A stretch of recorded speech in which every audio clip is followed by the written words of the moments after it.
इतना अंतर है। दोस्तों, आज हम जय सिंह जी के साथ चर्चा करेंगे कि ज्ञान और प्रेम और भक्ति में क्या अंतर है। इसके बारे में पूरी तरह से रोशनी डालेंगे। हाँ जी। ज्ञान कहते हैं जो हमें खुद अर्जित करना पड़ता है, और प्रेम वह होता है जो अपने आप जगता है। हमारे आपके अंतःकरण में प्रेम सबके अंदर है। हाँ हाँ लेकिन हम उसको किस रूप में ले लेते हैं। हाँ कोई किसी रूप में ले लेता है, कोई किसी रूप में। जैसे माँ है, हाँ अपने बच्चे से प्रेम करती है, हाँ कहती है तो आई लव यू। हाँ पिता भी कर रहा है, पशु पंछी सब प्रेम ही कर रहे हैं, हाँ, और प्रेम पर ही सृष्टि की रचना हुई। बिल्कुल। अगर प्रेम न हो तो सृष्टि चल नहीं पाएगी। प्रेम का महत्व बहुत ऊंचा है। एक बार कृष्ण भगवान और उद्धव में ज्ञान और प्रेम में बहस हुई। कहा उद्धव तो किस ज्ञान की बात कर रहा है? अरे प्रेम के आगे तो ज्ञान कुछ भी नहीं है, हाँ उसका कुछ भी महत्व नहीं है। हाँ कहना ऐसे कैसे हो सकता है? हाँ प्रेम क्या है? प्रेम तो कुछ ही नहीं है। हाँ तो कृष्ण ने समझा कि इसको समझाना हमारे लिए बड़ा मुश्किल हो जाएगा, क्योंकि यह ज्ञान के वशीभूत हो गया। हाँ और जो ज्ञान के वशीभूत हो जाते हैं हाँ वो अक्सर दूसरे की बात को मानने के लिए तैयार नहीं, तैयार नहीं। क्योंकि वो अपनी ही बात को सत्य मानते हैं हाँ हाँ और अपनी ही बात को ऊंचाई पे ले जाते हैं। तो भगवान ने कहा कि वो एक काम करो।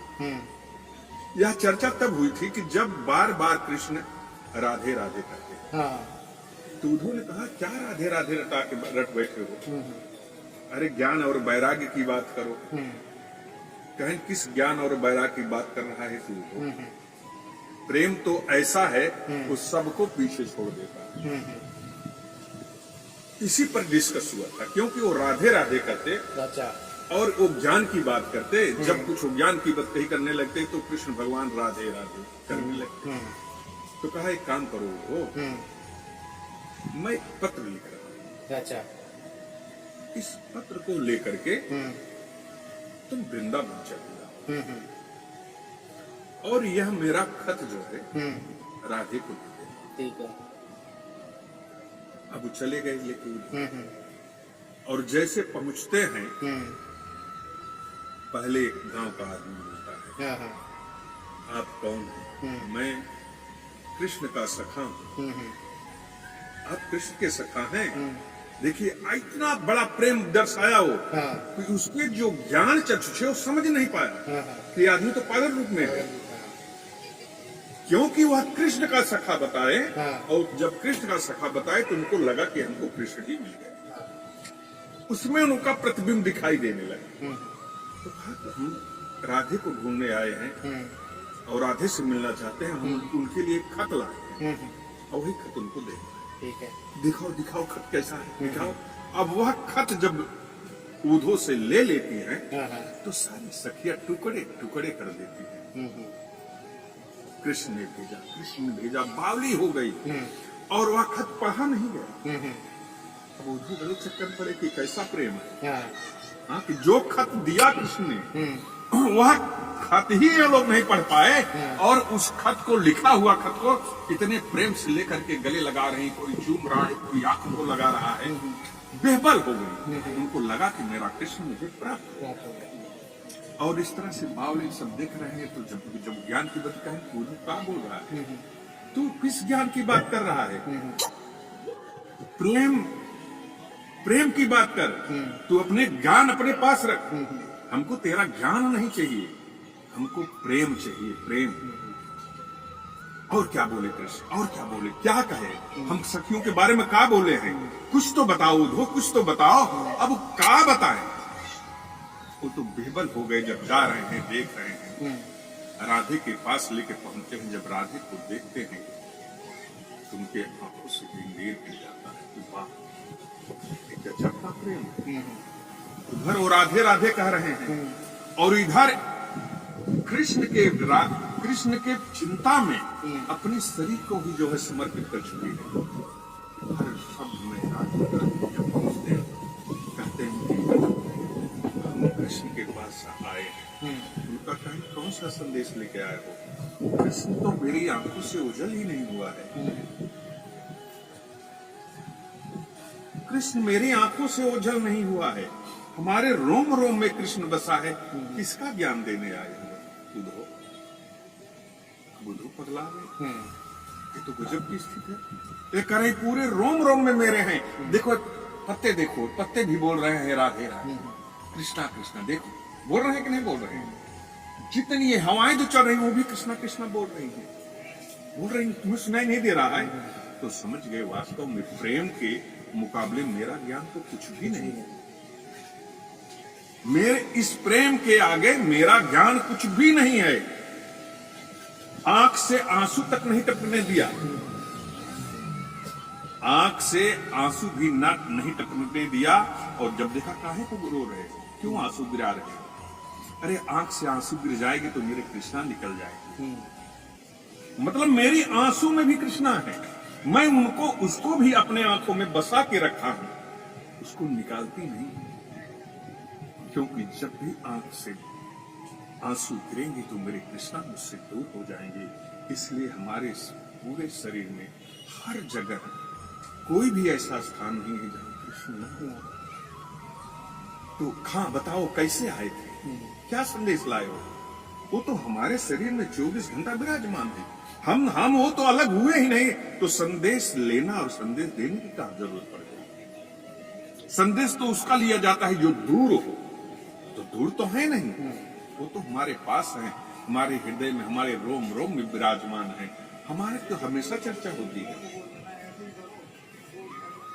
उद्धव शरणागत हो, बहुत धन्य हो राधे। जब तुम इस तरह से बावली हो गई हो तो वहां अगर कृष्णा राधे राधे कह रहे हैं तो कोई असंभव नहीं है, यह संभव है। और जाकर के वहां की मिट्टी को लेकर के मस्तक पर लगाते हैं उद्धव और अपने सारे ज्ञान को भूल जाते हैं। सारे ज्ञान को भूलते हुए बावले हो गए। वो भी प्रेम के बसीभूत होकर के वो भी उसी में रम गए। अपना ज्ञान तो कहीं और रख दी। ज्ञान जरूरत कहां है? बुद्धि विवेक जिसे हम कहते हैं बुद्धि का, वह हमें आपको जरूरत है। हमें आपको उसके अनुसार चलने की जरूरत है। हम जैसे अनाड़ी हैं, हमें नहीं पता है तो हमारे लिए ज्ञान है। जैसे एक बच्चा अबोध होता है, उसको कहीं कोई ज्ञान नहीं है। उसको हम माता पिता अपने बच्चे को ले जा करके सिखाते हैं तुम्हारे मम्मी है पापा है। वास्तविकता है कि अगर यह न बताया जाए तुम्हारे मम्मी और पापा है, ज्ञान ही है, तो उसको क्या पता कि कौन हमारा माँ है, हमारा पिता कौन है? उसको तो पता नहीं है।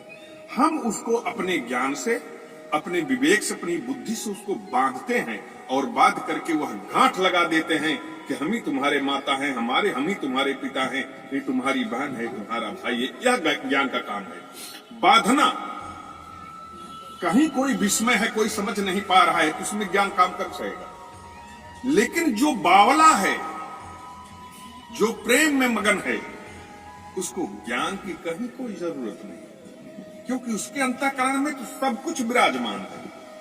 क्योंकि सृष्टि की जब रचना हुई है तो प्रेम की, इसका जो आधार शिला है प्रेम ही है। देखिए पशु पंछी कोई भी ऐसा नहीं जो न प्रेम करता हो, सब प्रेम के वशीभूत है। और अगर प्रेम ना हो तो सृष्टि चलने में असंभव है। सृष्टि चल ही नहीं सकता। इसलिए कहा गया है जहां प्रेम होता है वहीं ईश्वर। तो दोस्तों, ये जयसिंह जी ने हमारे को बताया कि प्रेम का क्या महत्व है, प्रेम और ज्ञान में क्या फर्क है। ये हमने अभी जयसिंह जी से सत्संग किया। अब जयसिंह जी से हम जानना चाहेंगे कि यदि कोई पारिवारिक आदमी भक्ति मार्ग पर आगे बढ़ना चाहे तो उसके लिए जो 9 भक्ति मार्ग बताए गए हैं, जो नवदा भक्ति कहते हैं, उसमें से पारिवारिक लोगों के लिए 9 भक्तियों में से कौन सी भक्ति सबसे ज्यादा आसान और सबसे ज्यादा अच्छी मानी गई है? जय सिंह जी। सबसे सरल, परिवार में रहते हुए सबसे सरल तरीका है भगवान का भजन करना, उनके नामों को स्मरण करना, अपने आप को उनके प्रति समर्पित करना। हम सुबह उठे तो समर्पित हो जाएं, उनकी आराधना करें। पहले तो हम अपने आप को ये माने कि पहली बात यह परिवार या संसार मेरा है नहीं, क्योंकि जो चीज विलुप्त हो जाती है उसका तो अपना ही है ही नहीं। सृष्टि में जो कुछ भी होता है वो आया और गया, जो भी दिखाई दे रहा है वो कुछ भी नहीं है। तो परिवार में रहते हुए सच्चे कर्म करना चाहिए, सच्चे भाव से जो कुछ भी मिले वह अपने परिवार को खिलाइए। अगर नहीं हो पा रहा है, जो चीज हमारे पास नहीं है, तो उसको किसी से ठगाई करके, किसी से चाल चल के अर्जित करके उसको परिवार को न खिलाए। जो अपने आप में लगे कि नहीं यह हमारा वास्तविक परिश्रम का फल है, वही अपने परिवार में डालें। और भगवान को भजने, अगर इस तरह का नेचर हो जाए तो फिर भगवान का नाम भी लेने की जरूरत नहीं। युधिष्ठिर जी ने कोई भजन तपस्या नहीं किया है, केवल एक धर्म पकड़े कि हमको सत्य से कोई दिज्ञान हो सके। परिवार में थे, परिवार से परे नहीं है युधिष्ठिर जी, और कृष्ण उनके सखा, कृष्ण उनके सखा हैं। नर और नारायण कहा जाता है। नर कृष्ण है और नारायण कृष्णा, और नर जो हैं अर्जुन हैं और नारायण कृष्ण है, दोनों सखा हैं। लेकिन जब लास्ट में मुक्ति का समय आता है तो सब चले जाते हैं हिमालय में गलने के, लेकिन युधिष्ठिर महाराज को स्वयं विमान आता है। परिवार में रहते हुए जो निष्ठा भाव से युधिष्ठिर ने अपने कर्म को सुसज्जित रखा, कहीं भी विचलित नहीं हुए, चाहे जैसा भी आडंबर उनके ऊपर आया, और परिवार कहता रहा कि आप केवल आदेश करो, हम कर लेते हैं, लेकिन बार बार कहते ऐसा कैसे कर लोगे। द्रौपदी को जब खोया जाता है, जब हारते हैं जुआ में, तो अर्जुन, भीम, नकुल, सहदेव सब कहते हैं कि मैं ऐसा धनुर्धर हूं कि यहाँ द्रौपदी का अपमान नहीं होने दूंगा, केवल आप हमको आदेश करें। कहा नहीं भैया, कैसी बात कर रहे हो, अरे हमने द्रौपदी को हार गया है। दोस्तों, मौसम खराब होने की वजह से इस चर्चा को हमें यहीं रोकना पड़ेगा, क्योंकि बारिश शुरू हो गई है। अब आगे का सत्संग हम कल शुरू करेंगे यहीं से। जय श्री कृष्णा, जय श्री